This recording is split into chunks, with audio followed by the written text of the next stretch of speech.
Thank you. All right. Thank you, Chazan Rabbi Tilshin, and welcome back from Israel. Good to see everyone again. I hope that you've had some things to think about since we talked last week. And I want to pick right up where we left off, which was the concept of reincarnation, or in Hebrew, we call it Gilgul Nishamot. So Gilgul comes from the same word as like a circle. And it means like the cycling or the circling of nishamot, souls. So, people say, do Jews believe in reincarnation? We do. We call it something, we call it Gilgul Nishamot, but essentially it's the same idea, and we'll get into a little more depth with that today. So let's pull up the first slide if we can. I'm going to share it right now. Okay. Done? There, Can you see it? Not yet. Nope. Yeah, there it is. Okay. Okay, let me see if I can. Is everyone able to see it? Let's see.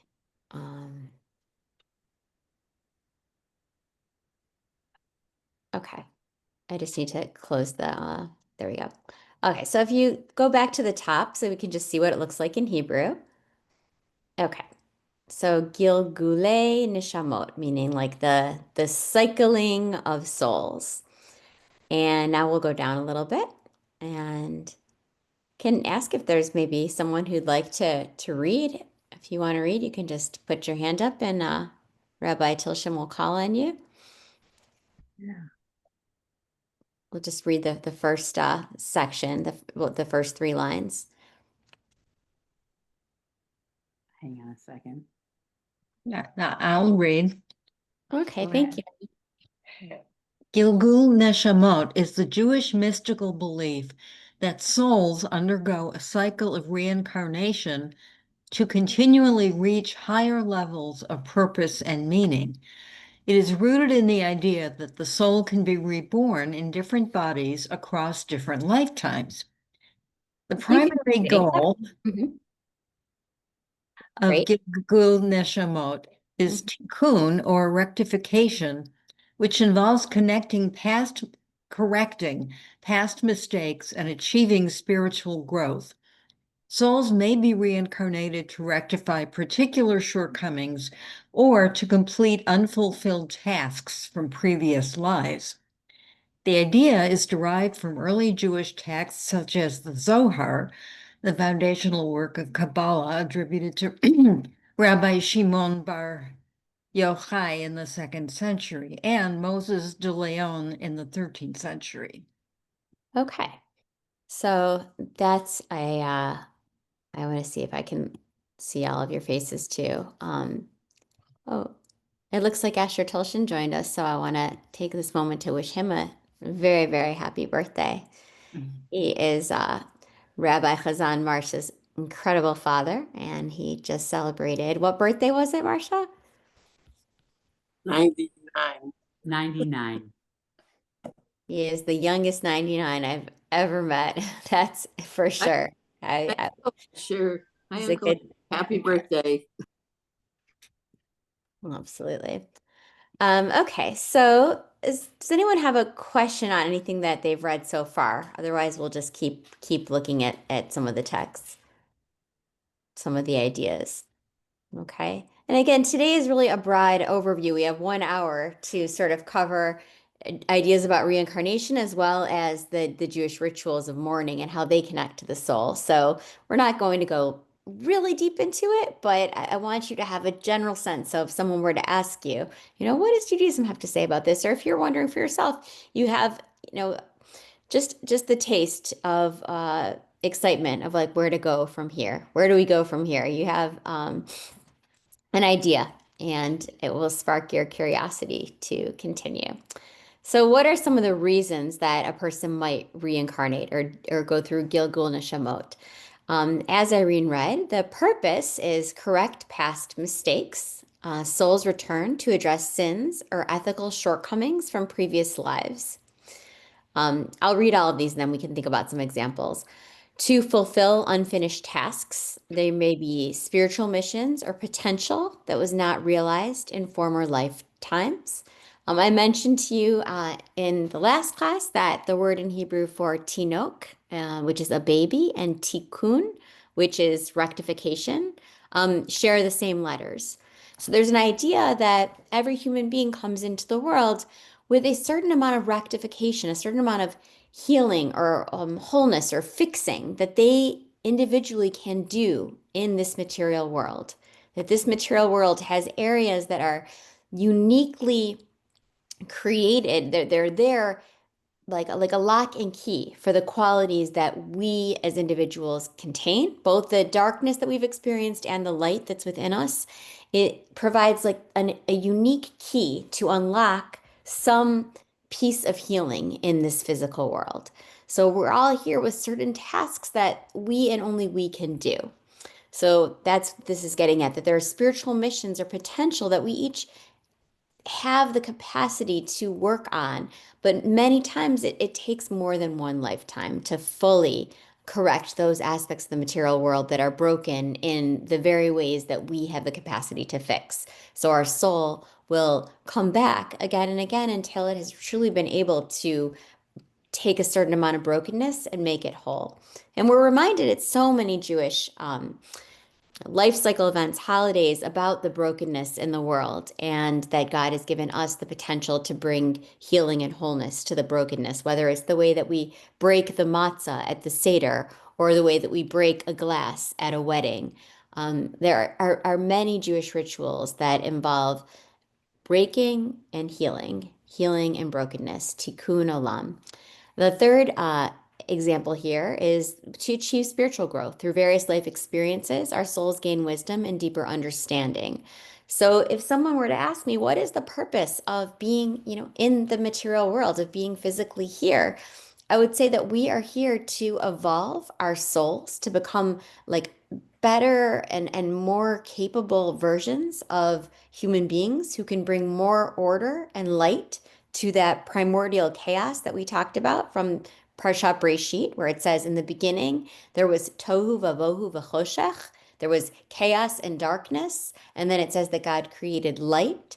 And we know it's not the light of the sun because that's created on the fourth day, but it's the light of healing. It's the light of tikkun that God put into each and every human in order to fight some basic primordial darkness or chaos that inflicts the material world. So in our lifetimes, we gain wisdom that helps us to evolve to higher and better versions of ourselves, which then in turn evolve the world into higher and more connected and whole versions of itself. All right, we can move down a little bit more. Did anyone have a question about that before we continue? I can't see the people in the class right now, so if you have a question, I hope that Rabbi Tilshin can call on you. I so far I don't see any hands Okay. raised. Okay, great. Rabbi? Yep. I do actually have a question. This is Anita Greenberg. Hi.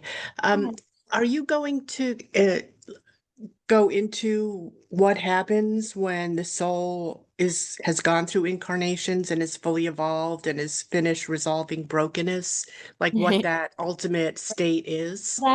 So thank you. That's a good question. I think that I'll touch upon it now because let's see, someone's trying to get in. I'm just going to admit them. So there's an idea, and I think what we have to sort of think about is that the soul contains many pieces. There's like the Kabbalah talks about 5 different aspects of our soul, and they're woven together like strands. And so as parts of our soul become actualized, as you just said, and have completed like what they were here in this material world, all that they could do, then those parts, at least this is what Kabbalah says, I don't know the answer of like what happens because none of us can really know, but I can tell you what some of our Jewish texts say. And they say that those aspects of our soul, then they go back to the primordial light that is the divine light. We talked in one of the classes about the metaphor of like a a pilot light that is the divine, the Ner Tamid, that is the divinity, God, the creator of all. And that all of us come from that one pilot light, and we have this candle that's lit from that light, and that is our soul that's in this world. And if you imagine that the flame contains many parts of a soul, so think about all the colors in a flame. If some of those colors get actualized, some of those strands, some are joined back with the divine pilot. Some just spend a little time in between worlds, but then return. And so there's parts of the soul that don't return and parts that do return. So that's a brief answer to your question, that I think for all of us, there are aspects of this life. We talked last week about the like sort of divine amphitheater where we watch our life. We watch like the movie of our lives, and we see all the places where we have kind of hit the mark each time, and we see the places where we've really missed the mark. So if there are aspects of ourselves that we really have fulfilled and done absolutely everything that our soul could have done in this world, then those parts aren't going to come back for rectification. Those parts stay in the realm of the divine. In the beginning, again, it says, Bereshit bara Elohim et hashamayim ve'et ha'aretz, v'ha'aretz hayta tohu v'vohu v'choshech. So in the beginning, when God is creating, there's heaven that is like perfect, and then earth that has tohu v'vohu v'choshech. The earthly realm has this chaos and this darkness. So that's where the soul needs to keep coming and doing its work. If it's been actualized, it can go be in that realm of Shamayim. I can't tell you exactly what that realm looks like or what the soul does there, but there are these different realms, and the parts that are actualized, to answer your question, they do continue in the realm of Shamayim, and the other parts return back to Haaretz. Thank to you. that. Thank So, you. so going down to Gilgul, the cycle of Gilgul incarnations, Kabbalistic texts describe a cyclical process of Gilgul where souls may undergo multiple incarnations depending on their actions and spiritual needs. The process is not arbitrary. Instead, it's guided by divine justice and mercy. We talked before about the different attributes of God, that some are like strict justice. This is what you've done and this is what you deserve.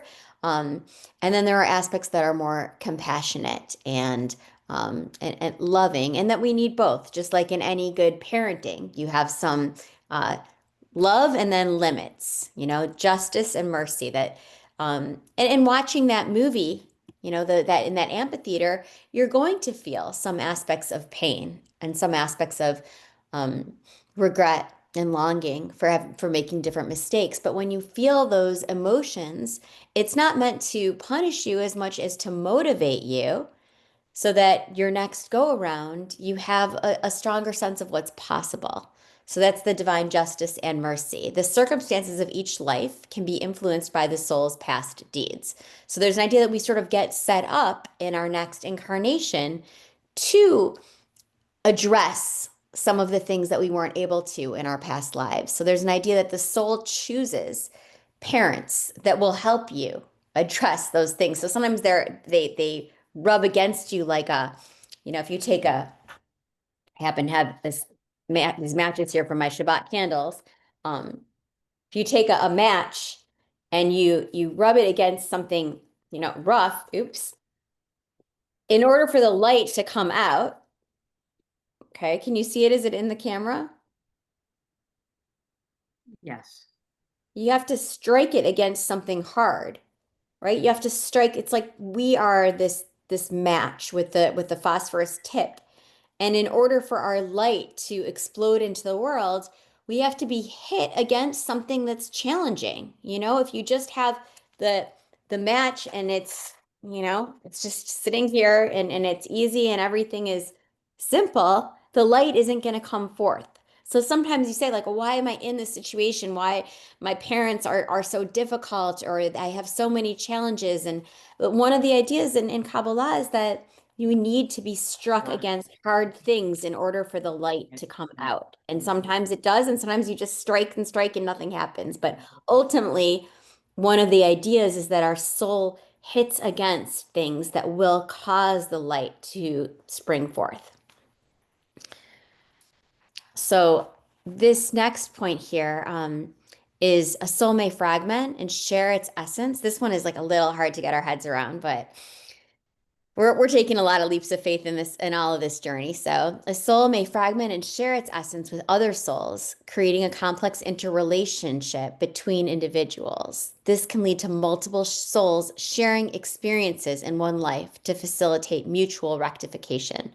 Okay, we talked about this a little bit, or at least I think I talked about it with Brian Weiss, and his understanding philosophy. He's a doctor who brought this into like mainstream popular conversation in the 90s. He wrote Many Lives, Many Masters. And he's a physician who found that one of his patients, Catherine, she just had these symptoms that were not going away, these fears and anxieties.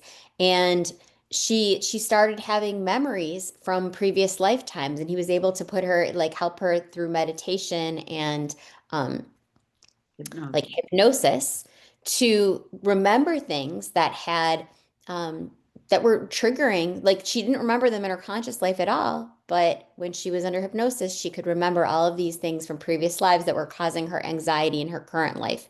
And her life was intertwined with his in interesting ways. And so it caused him to start to think, wow, there's something beyond my medical training from Harvard. And he ended up he's written many books, and he does conferences all over the world about kind of looking at your past lives and looking at the people that then he wrote a book about how sort of people come back in various like groupings, like souls kind of return to the earth together because they have more to teach one another. And again, there's nothing in all of this sort of new material that we have doctors and neuroscientists and physicists saying about the brain and what they're seeing under hypnosis and in MRI scans that we don't have back in our ancient Jewish texts. There's nothing that Elizabeth Kubler Ross said about her patients or Brian Weiss says about his patients that we can't find links to in our ancient texts, which is why I think that there's just truth with a capital T across many traditions that all talk about the things we discussed last week about what people experience in near-death experiences. And again, this idea that a soul can fragment, meaning that there can be pieces of our soul that like absolutely need to interact with pieces of other people's souls in this lifetime in order for both to have tikkun, in order for both to evolve. One idea is in this is like the word in Hebrew for malach. I think we discussed this, angel. Literally, it doesn't literally mean in the Bible, in the Torah, a malach is an angel. In modern Hebrew, a malach is a messenger. It's someone who has a message for you. So the word in Hebrew for an angel is also just a messenger. It's like this idea that we're all here on earth with messages for one another. And we might not know who we're bringing a message to on any given day, but we know we're here for something bigger than ourselves, and that we all have much to teach one another, and we all have abilities to evolve one another's souls.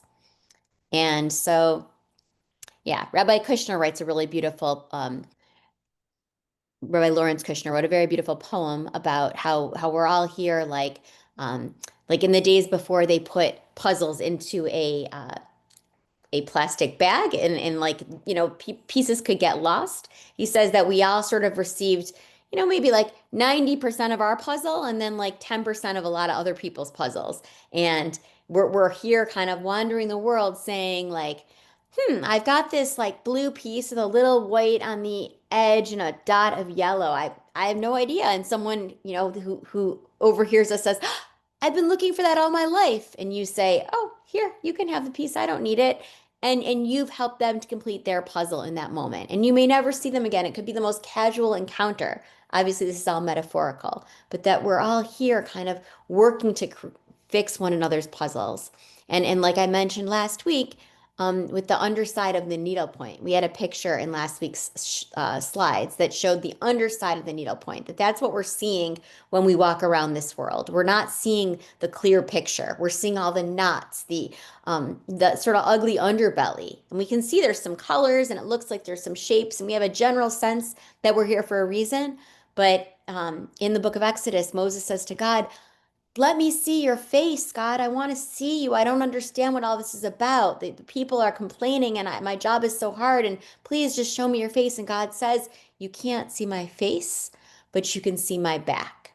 And the way that our sages understand that is that we can't always understand things when we're in the midst of them, but when we look back, we'll be able to see it all. It will make sense, because it says you can't, specifically in that part of the Torah, it says you can't see my face and live.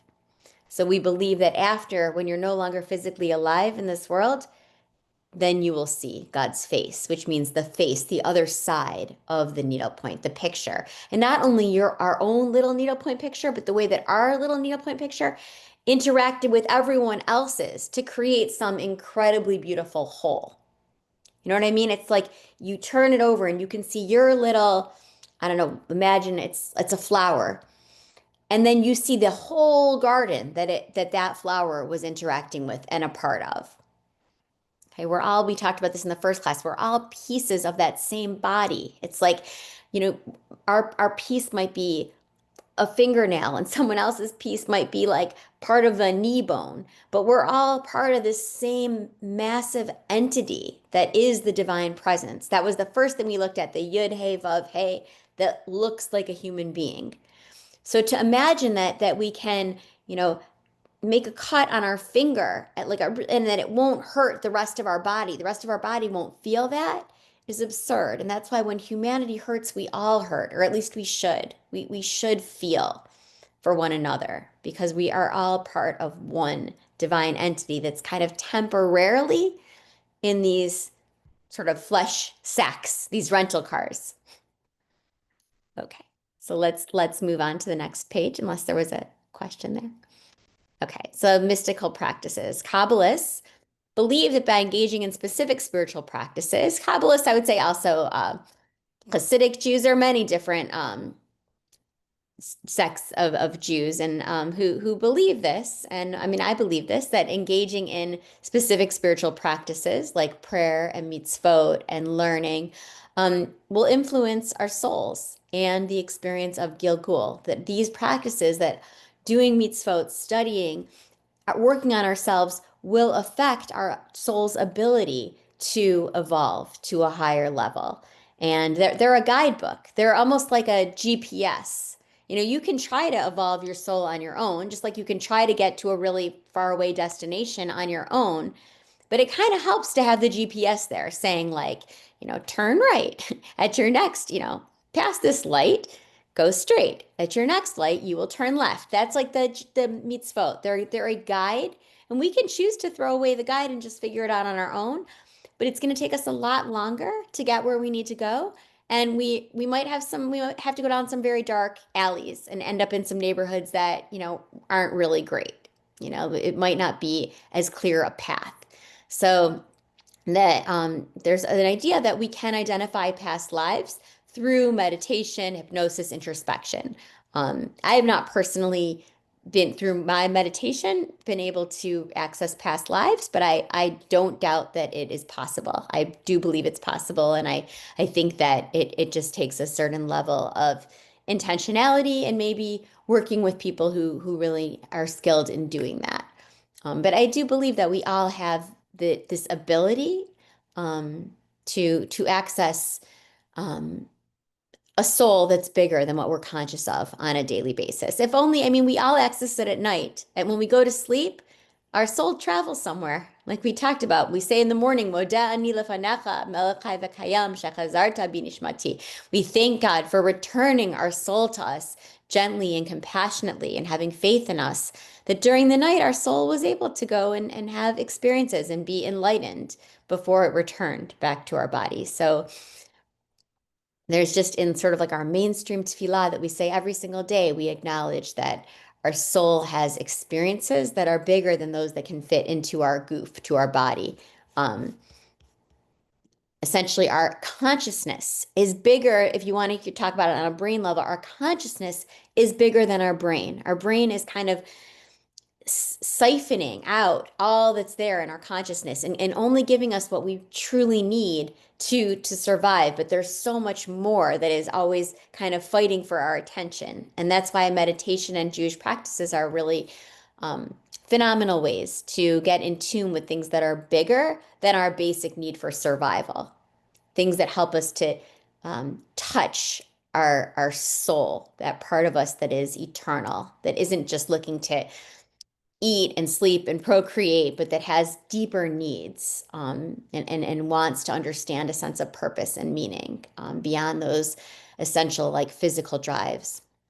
Okay, so I wanted to give you a little bit of some of the figures in Jewish history who talk about Gilgul Neshamot the most. So you have Rabbi Yitzchak Luria, who's also known as the Ari, and he is one of the most significant Kabbalists.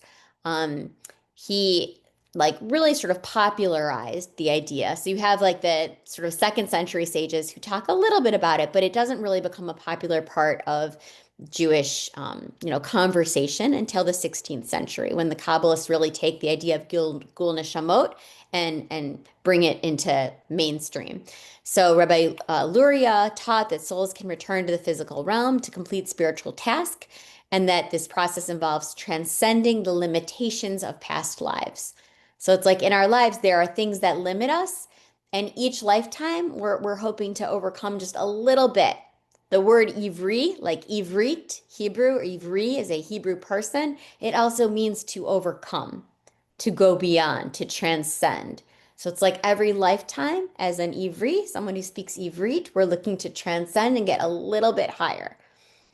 Rabbi Nachman of Bratslav, another great Hasidic master, taught about the importance of self-improvement and spiritual growth through multiple lives. And he specifically talks about the need to address personal failings to achieve higher states. So to really see our failings not as like, oh, I need to be so hard on myself and feel guilt and shame, but rather to say, what is that failing teaching me about my soul's purpose? How can I take that and turn it around? If something is very, very hard for me in this lifetime, it's because that is a place that my soul, is hitting up against this hard spot. And like, I need more light to come out. I need to evolve. And if I keep hitting against that problem is really something that my soul was brought into this world to work on. And again, we can avoid it. We can just let the match stay unlit and say, I'm not going to address that in this lifetime. I just can't do it. It's this friction is not going, oh, this friction is, you know what? I hit it just enough that the light came out. But sometimes you don't, it's just too much and the flame goes out. Okay. But we are given hard things in our lives in order for the light to come forth so that we can evolve. So that's essentially what I just summarized. The text on reincarnation focus on the soul's continuous strive for growth through cycles of life and rebirth. And again, last week we talked about the word ubar, which is a baby in the womb. An embryo, again, comes from the same word as ivrit, or transcend, to go beyond, to overcome, to come to the edge of everything difficult and then overcome it. Trying to think if there was anything else I wanted to say about that before we move into the Jewish mourning customs. If there's nothing like outstanding, let me talk about the mourning customs and then I'll take questions at the end. Okay. So I think, we've all probably been to, Jewish funerals, Jewish Shiva homes, but there's so much that isn't talked about or is misunderstood within the laws of mourning. So that's why I wanted to really address this. So there's an idea that each person is an entire world, kol adam olam. And that's why, you can pull it down a little bit if you want. I'm just going to explain what it says here in my own words. I wrote this as a little guide to give to people who want to learn more about Jewish practices around death and mourning. And so I've passed this out the next page and a half to the hospices that aren't necessarily Jewish hospices, but just the medical hospices who want to understand more about our traditions. But I think that it's also really great for people who've grown up with Judaism, because we don't always know why we do the things we do. So there's an idea that the world is created. This is the idea, this is in the Torah, that the world is created in 7 days. And so when someone we love leaves this physical world, we take Shiva 7 days to essentially our world has been destroyed. An entire world has been destroyed. We've lost someone. So that's the idea of Shiva is like we take 7 days to recreate our world without them physically in it. So it's symbolic, obviously. It takes a lot longer than 7 days to recreate a world when you've lost someone. But the symbolism there is that we need to create a new physical world for ourselves when we've lost someone that we love. So I wrote here, mourners refrain from cooking during the period of Shiva, so all meals are provided for them by friends and family. I think one thing that's important to note here is that the idea, at least in Michigan, maybe other people can speak to how it is in the other coasts. People tend to bring a lot of, out of the goodwill, they bring like Shiva trays. Let's stay on where we were. Don't go down there yet. Yep, thank you. There's like a whole industry almost of like Shiva trays, which are like cookies and candy and nuts, and you send them to a Shiva house, and there's like buffets set up at the Shiva house, and it really leads to a misunderstanding that somehow the Shiva house is a place where people will come and like have a little nosh, and that you need to have something set up for the people who are coming to offer comfort. But in reality, the idea is that the food is there. It's just for the mourners so that they don't need to leave their house. The original sense was that for 7 days, they stay in the Shiva house and everything is taken care of for them. So all of the idea of food in the Shiva house is really just there for the mourners. If you want to have something, there's no law against, people having something to eat or drink in the Shiva house who aren't mourners. But it does lead to sometimes a feeling that it's more of like a party than a opportunity for people to come, share thoughts about the person who died, offer comfort to the mourners, and then leave. It's not a place to talk about, what you thought of the Lions game or, the Dodgers loss or your child's, getting into college or not getting into college, and it's hard not to when you see people that you haven't seen in a while and you're all there. It's really easy to move into conversations that aren't about the deceased or comforting those who have lost a loved one. And really what our tradition says is leave it up to the mourners. Like assume that the mourners probably just are interested in talking about their loved one, and don't walk in and try to like change the subject to something that's easier to talk about. That said, if you walk into a Shiva house and the mourner says like, oh, it's good to see you. Did your child, get accepted to the University of Michigan? Or can you believe that Dodgers game? You don't have to say, hey, I'm only here to talk to you about your loss. Like, don't try to change the subject. You don't have to do that, but you need to leave it up to the mourner's discretion to know what to talk about. And I feel like the way you set up the Shiva home can also lend itself to how you want the Shiva to feel. If you walk in and the mourners are on low stools or they're sitting on the ground, if the mirrors are covered, we're going to talk about that in a minute. If there's less food and less beverages being served, there's more of a sense of like, okay, this is going to be a Shiva house that really just focuses on the loss. Some people, and I'm not judging people who choose to do it otherwise, but I am saying that as people who go to a lot of Shivas, all of us are, at an age where we are, I think, often going to Shiva homes, to know that the setup is not meant to be set up for the people who are coming. It's really supposed to be set up for the mourners. Lastly, on that subject, there's like sort of a Baba Maisa about not taking food from a Shiva house. I don't know if any of you have heard that, but I'm frequently with families at the end of their Shiva and they have so much food left over.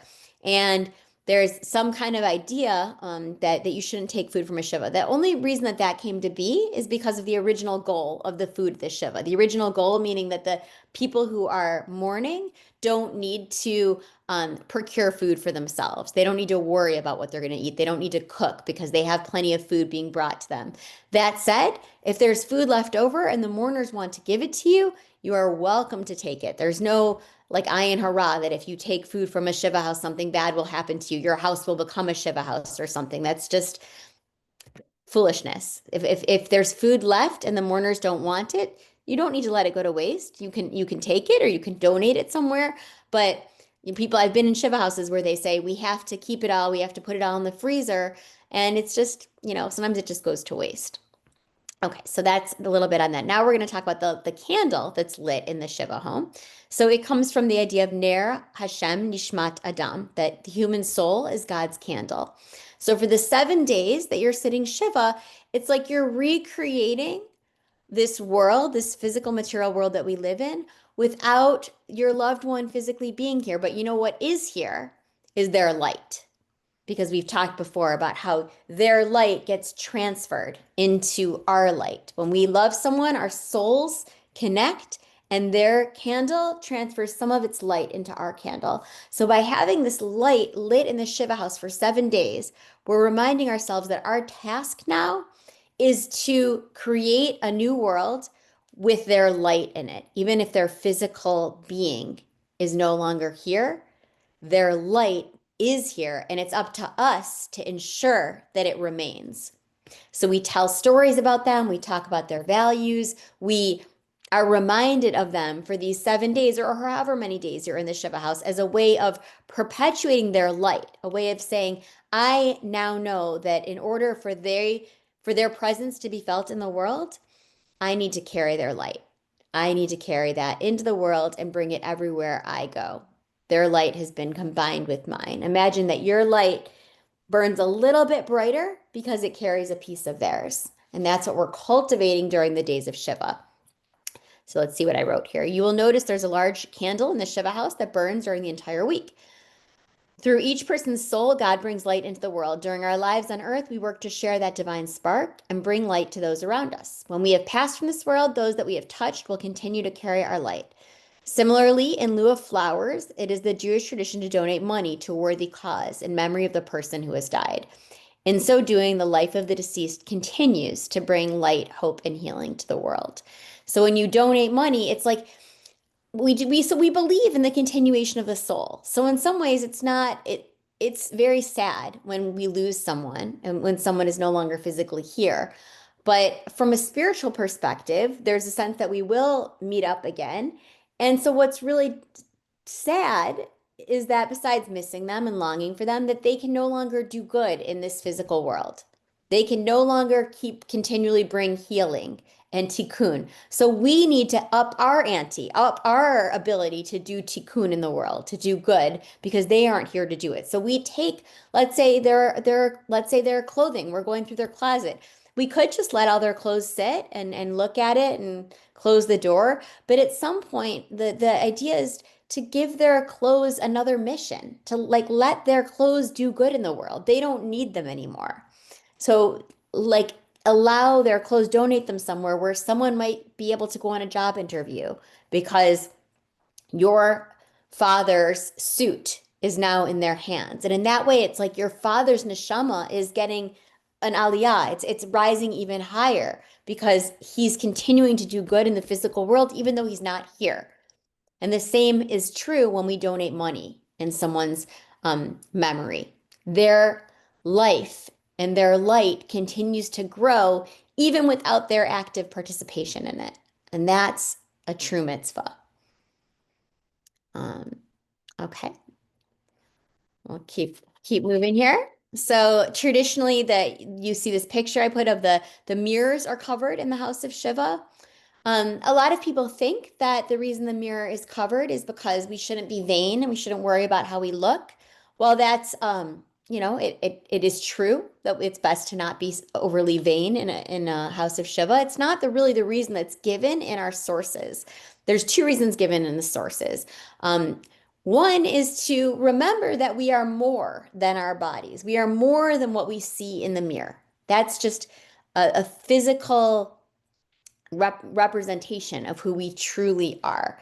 So when we look in the mirror, to know that, I think I mentioned this in the last class, when you look in a mirror and then you blow in the mirror, you go, whew, the mirror fogs up, because the word in Hebrew for breath and the word for spirit, the neshama, are the same word. So when we are really aware of our breath, when we're aware of our spirit, it takes away a little bit of our physicality. It reminds us that we're more than our physicality. So if you're looking in the mirror sometime and you feel self-conscious or wonder oh, I'm having a bad hair day or whatever, blow in the mirror and remember who you really are. This spirit, this breath, that we are being breathed at all times by something that's so much bigger and grander than us, and that this physicality that we see in the mirror is merely the rental car that soul has in this physical world, but that who we truly are can't be represented in a mirror. So that's one reason. And the other reason, and that one, the first one is somewhat related to vanity. And it even says, and I was reading a section in the Zohar earlier today that talked about it's for people who are very rooted in the material world, like very rooted in their stuff and their physicality and their things. It's harder for the soul to make the transition from the physical world to the spiritual one, because the soul isn't used to being emboldened and strengthened and thinking about itself as an entity separate from the goof, from the body. So the more that we can delve into spiritual enlightenment and spiritual issues and being there for one another and realizing our lives are intertwined with others, the easier it is for our soul when it's time to lift from our body. It isn't as mired in the material world, and it makes it easier to make that transition. The second reason, though, and you may have read it by now, I think I put it here, is that the soul is said to be very much still present in the physical world during the days of Shiva. It's kind of making its transition. And that if the soul were to, you can just keep it right there, if the soul were to pass by the mirror, let me see if I put this here, covering impermanence, physically covering the mirror is also helpful reminder of void superficial, one way to comfort more sure. Okay, so I didn't put this here because I was writing this particular piece more for like a non-Jewish people who are trying to understand some of the traditions, and maybe I thought this would freak them out a little bit. But the one of the main reasons given in our text for the mirrors being covered is that the soul is just right there, and that if it passes by the mirror, it's going to be shocked. I think we talked about this last week. It's going to be shocked that it's no longer embodied. And it's like putting it in the soul's face, to mix metaphors by saying like, you're not here anymore. So you cover up the mirror so the soul doesn't have that shock of like, where am I? How am I not with everyone and physical, embodied? So it's a way of kind of keeping a level playing field between us and the soul that we're escorting from this world to what's beyond. Okay, so now we can go to the next one. So mourners wear, I'll just read what's on here and then elaborate. Mourners wear a torn piece of clothing or a torn black ribbon to represent torn clothing. Tearing our clothing is a visceral and tangible expression of our grief. It's also a reminder that the body is a temporary garment for the soul. The Hebrew word for clothing is beged, which also means that which betrays. Like the word, if you said, I am a betrayer, ani bogedet, like I am betraying. Ani boged for a man, ani bogedet for a woman. Someone who is a traitor to the country is considered a boged. So clothing betray the essence in the same way that the body betrays the essence of the soul. So it's a reminder that our body is a temporary garment or clothing for our soul. While we might think that we are our physical bodies, the tradition teaches that our bodies are merely clothes that our soul wears to walk the physical world. It's like at the end of our lives, we take off our garment. Like you take off your clothing at the end of the day and you put it in a pile, that's essentially what our body is at the end of our lifetime. It's not that, we're gone forever. It's just that we don't need our body anymore. Just like the baby in the womb, to go back to last week, doesn't need the umbilical cord anymore. Okay? It has other ways of existing. So though our loved one's garment has been ripped from us, the soul is eternal and will stay with us forever. So don't move the sheet yet, because I just want to say a little bit more about this. So there are a lot of things about the ripping of the garment.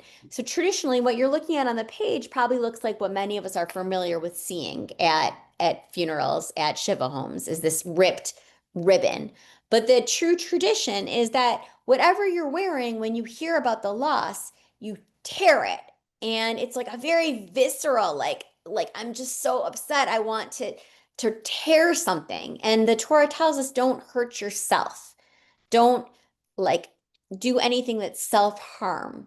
but rather if you feel that impulse to like be so angry, you need to do something, tear your clothes, tear that. And that shows that the fabric of your being has been torn without doing any harm to yourself.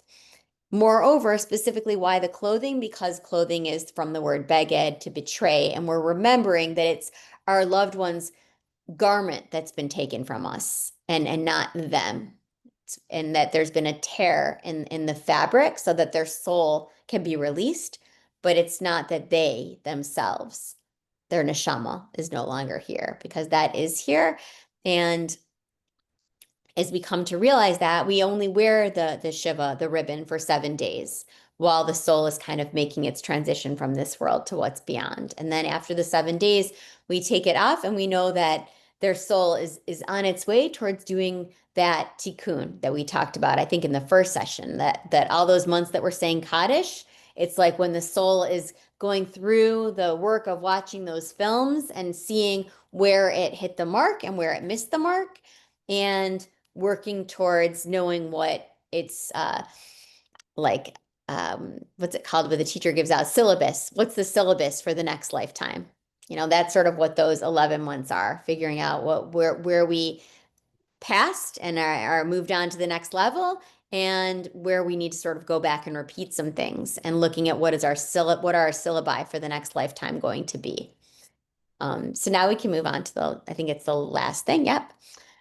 So instead of flowers, as you probably know, people often bring stones to the cemetery.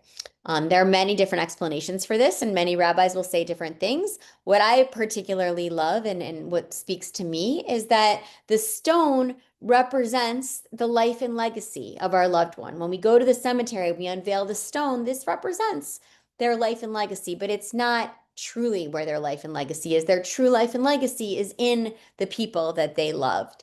And it's our job to continue growing their life and legacy through the way that we act in our lives.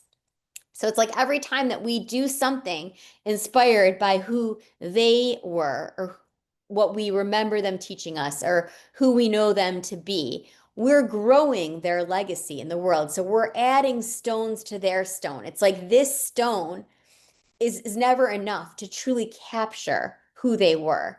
So when we go places in the world that they would like, we take a stone from there. We think about them, we bring it and we put it on their stone. And it's a way to show that through us, their legacy continues, and that we understand it to be our job to continue growing their light and their lives.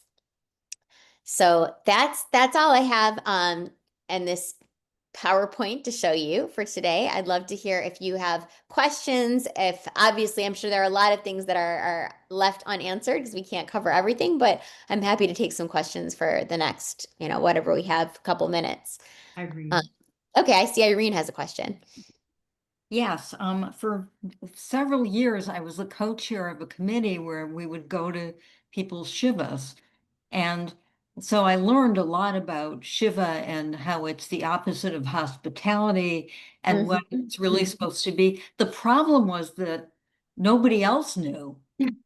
So the person having the Shiva was busy ordering food in and acting like they were giving a party. And I found that especially painful. I would lead a Shiva service, and then all the people would go home. And there are 5 or 6 people left, and they're hungry, and they don't need rugula. They need real food. And so then they would end up ordering up food, which I thought was terrible. And I don't know if this is a question, but it's just how to educate people so that they can fully experience a Shiva and put themselves in the center of it in the way that it's supposed to be, so that you can then get beyond it. I mean, I think that's just continually the job of rabbis, Jewish educators, and people like you who know to just always be. I mean, maybe someone needs to write a book called "They Don't Need Rugelach," Yeah, like they don't need rugelach. They need like chicken and lasagna and comfort, and this whole industry of the Shiva platters. And people have the best intentions when they send things like that. Yeah. Trying to do the right thing and provide comfort, but it's just somehow the whole idea of what a Shiva is about, at least in America, in Israel, it's not like this. You don't have the Shiva platters and things. I mean, other people, if you've been to Israel and you've seen this, let me know. But I have not seen this in Israel. In Israel, a Shiva is a Shiva. People know what to do and how to act. Um, in Israel, they also don't have like a receiving line before the funeral. In Michigan, that's a very big thing. Again, I don't know if it's a big thing all over the country, but here there's a culture of, and it comes from Christianity, to have a culture of you greet the mourners before they've even buried their loved one, which is the opposite of how our tradition teaches. Our tradition says that you can't receive comfort until you've buried your loved one. But again, it's just like sort of an industry that I think has been, I don't know how to put it, but influenced in not the most positive way by the outside culture, which sometimes like Awake and those things, they do have a lot of food for the people who are coming, and it's just a different feeling. And for us, we've taken on, out of good intentions, some of these ideas that come from the greater culture. But I think to have people like you, Irene, who are, learning about it and then teaching it like in your community, like writing articles for the Jewish News, or, to make sure that this word gets out. Yeah. That Shiva is meant to be a comfort to the mourners. And Right. it's the opposite of a party. It's the opposite of being a host or a hostess. They're not I supposed to mean, get up, the mourners are not supposed to get up. Thank you. No, the only people who knew were the rabbis. We'd leave the door open, they'd walk in, go rummage in the kitchen, get a glass, put Right. water in it, come and sit down and talk about whatever I wanted to talk about. right. So I thought, this is great. This is what it should be. But then people would come and they didn't do that. So you You can, don't want to that's lecture a people separate, in the middle of a shiva, especially when it's yours. Like, excuse me, my loved one just died. Right. You I should not think be talking about the election. so. We're, Rabbi Tilshin, you had something to say? I want to just make sure that everyone gets to speak. It's a longer conversation what we're sharing, but I wanted to give Anita a chance to ask her question, and then Sylvia, if that's Okay, okay. thank you. Yes, absolutely. I can't see people's hands. So I appreciate that. Thank you. Yes, thank you. So my personal experience being Jewish, all of my relatives have been Jewish, Jewish friends and, coworkers and things like that.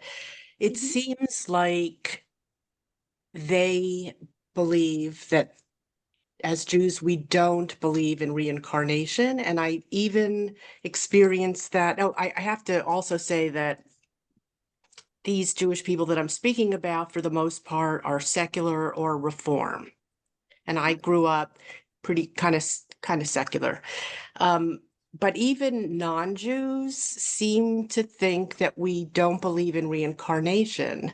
Even a chaplain, when my mother was dying, who I spoke with in the hospital because there was no rabbi available, said something to me about, I don't know a lot about your tradition. I know you don't believe in reincarnation. And we talk about the afterlife, which to me is something not reincarnation, that your soul has an afterlife where it dwells in that afterlife. So I don't know if that's other people's experience, but my question is, why is the perception, if others have that perception, it's not just me, why is the perception that we don't believe in reincarnation? Yeah, I think it's important not to let other people tell us what we believe about our tradition. So it's important to learn it from the sources. And I Yes, think but that I, most, go ahead. no, but what A I lot of mean people is, don't if know. okay, so maybe I guess we hear all the time about the afterlife. Why do we not hear? I've never heard anything in a synagogue about reincarnation. I've never I heard think in that Jewish courses that I've taken about reincarnation. There's always mention of the afterlife. Well, I'm glad you took this course because now you have heard about it. And Yeah. it's not something that is we don't know for sure. I think that's one of the things. It's much easier as rabbis and as Jews to say, let's focus on the good we can do in this world. And I think that's really what we hear a lot. If you ask, what do Jews think Mm-hmm. about the afterlife or reincarnation, what you universally agree that rabbis, Jews, everyone will say, we really don't know. We don't have this traditional belief in like heaven and hell with like pitchforks and fires and baby-faced angels. And we focus more on this life and the good, righteous things we can do here. And that's a very safe thing to say. There's like no downside to saying that. And that is a huge part of Judaism. And we also have this mystical side that talks about what may happen to the soul after it leaves the body, but we don't know for sure. We can't prove it. And Jews tend to be on the like logical side. I think that we tend to have this kind of like logical based. So I can't answer your question of why other rabbis aren't talking about this. It's something I talk about a lot. So Okay. yeah. Yeah, because I have and- always believed in reincarnation. But it did, and I don't want you to think that I'm questioning what you're saying, because No, I I don't.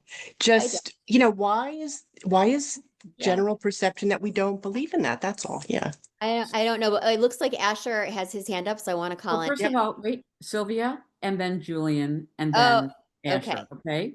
I'm sorry. We're gonna keep, and now I keep can it see quick. everyone. Thank Okay, you. yeah, keep it real quick because we're already out of time. So thank you, but I want to get your questions. Go ahead, Sylvia. Just a quick one. I was very interested in would like anybody's thoughts on, or maybe there's something I need to read about, the soul's transition between life and the death of a person and the transition of the soul from the time of death through I would have, before this class, I would have said the funeral, and now I would say maybe Shiva, or maybe Shloshim, or maybe whatever it is.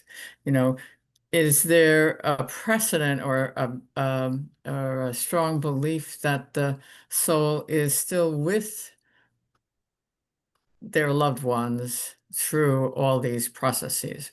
Or do we think as a whole that the soul just goes wherever it's going to go? So again, just if you, again, I'm oversimplifying, but imagine trying to think about the soul as a flame, where parts of it get shared and continue in this world, and parts of it return to a pilot light that is beyond this world. So yes, there are parts that stay right here. Okay. Julian, thank you. Thank you. I put two questions in the chat. The first question was, did the need for rectification and therefore reincarnation begin with the generation of the flood or with Adam, although there is the story of Adam giving lives to David? And the second question was, do you do anything else online? Okay, so right now, and that's easy to answer. I'm not doing anything else online, but I appreciate the question, and if I am, I will I can let Rabbi Tilshin know. In terms of your, can you say your first question Yeah, again? sure. Did the need for Oh, okay, now I remember it, Adam. Okay, so there's not like one clear answer here, but the way that I understand the Garden of Eden and what happened in the story is that we were made of light. Human beings were made of or with an aleph, which spells light, and that our lives were just these bright lights. We didn't have a flesh. We didn't have like skin. And then after Adam eats from the tree of knowledge, after they eat from the tree of knowledge, it says that they developed or with an ayin, which is skin. So we were initially meant to just be these spiritual beings of light that sort of had all of the lives running simultaneously, and we were able to actualize them. We didn't need this rectification. We just were pure beings of light. And then this is a much larger conversation, but with the eating, what happened is then we became like the really human, like stuck in these vessels of flesh, and yet thinking that this is who we are, when really what we are is the light. And there's a lot of different understandings of that, too much to get into right now, but so it started with Adam, not with Noah. Is that a midrash? What you just said about I've never heard that before. I'm just fascinated. I forgot where I learned it first, but it's just something I've always thought that, and the difference between the two is 69, which is Samech Tet. Yeah. The difference between or aleph and an ayin is the number 69, which Samech Tet is, if you look at it pictorially, it means leaning on the snake. So Okay. what happened when we leaned on the snake, I really don't remember where I first came across this idea, but if you just look at the text, there's an aleph and then there's an ayin, and one is Gotcha. light and one is skin. So it must Thank be a you. midrash, but I don't Okay, remember. and my dad does have a question. Dad? Yeah. Yeah, the Dr. Neil Rabbi Gilman has written about reincarnation. He believes in it. Litriat Lametim. I forget the title of his book, but there's a full book on it. And I think for those who need insight into a perspective of reincarnation, that's where you can find it. You know what, Dad? It's so funny. I was studying with Neil when he wrote that book, The Death of Death. And what he would say about 10 years after he wrote the book is that he doesn't agree with anything that he said in that book. But it was a very interesting book that deals, it's called The Death of Death by Rabbi Neil Gilman. Oh, yeah. That was, But if you Google Gilgul Nishamot books, there's many books written in Hebrew on Gilgul Nishamot. I have a Hebrew teacher who I study with weekly, and I was mentioning to her that I was teaching about Gilgul, and she said, "Oh, my dad wrote a book on that." And like, so this is like a concept that is out there. It's just to go back to the first question, it just has not been like mainstream Jewish conversation for a while, but I think Jews are getting really interested in it now, so it's bubbling back up to the surface. And by the way, that's all. I mean, it's that whole story about like, why didn't these other strains of thought make their way into the American Jewish vernacular? And, there's a lot of reasons for that. And by and large, it has to do with who came to America and why and what they knew and where they studied and what kind of yeshivot they went to and who their rabbis were and who got stuck here and who died. All 6 million that died. There were so many. I mean, we just got cut off from so many rivulets of our tradition, and we're, whatever the Litziana or Litvak, traditions that sort of made their way into our educational systems, and that was it. We were just cut off. Before I call on Barbara, which I will, Howard asked a question about why, naming somebody after somebody who has passed away in the Ashkenazi tradition, and is that related to sort of like a piece of their light coming into the person that was born? I'm interested in your thoughts on that, Rachel. Absolutely. I mean, I think it's important to note that there isn't, it's just an Ashkenazi tradition. In the Sephardic tradition, they often name people after someone who's still alive. So there isn't like, some people think that if you name someone after someone who's alive, like you're wishing ill upon them or something like that. It's just an idea. And the idea is, that your loved one will carry on some of their spiritual qualities, just like we carry on the physical DNA of our ancestors, that we also will carry on some of their great spiritual qualities. I was talking to a friend of mine who said in her Black church, they never say that anyone died. They say he became an ancestor. And I just love that. 'Cause she said something about her, her uncle or something. And I said, "Oh, is he still alive?" And she said, "He's an ancestor." And then I kind of questioned that. She said, "No, that's just how we refer." She said, "That's just in our church." And she said, in many, in her community, you just refer to someone as an ancestor, which I loved. So we know that they died. I wanted to, I know people are leaving. First, I want to thank you all for coming. I hope you enjoyed this wonderful series with Rachel. Next week, we start a 4-series class with Rabbi Suzanne Singer. Some of you have studied with her before. We're going to really take a unique look at several female biblical persona who are often stereotyped and incorrectly. So this is sort of revising stereotypes about, and really using the text to sort of open up new ways of understanding their roles in Jewish history and really who they were in a way that belies more typology. So I hope you'll join us, and then we're going to have our next instructor is going to be a course on Kabbalah with Melanie Grunwald. So lots of really interesting things coming up. I just want to say, Rabbi Shere, I have gotten so many wonderful comments, between your classes from people. So you should just know that it was very exciting to learn with you. And the next conversation you and I will have is like, what's next? Because you're just a wonderful instructor, and we thank you so much. And for all of you who, were able to donate something to make it possible for us to have ALI, we're grateful. But we're grateful to have you no matter what. We really appreciate everything. And Barbara Brown, did you have a question? I saw your hand at one point. I didn't want to cut you off. Oh, thank you very much. I thought we were done. All of your classes are wonderful and lovely and so much to learn. I would like to say, I'm more in line with the question/comment that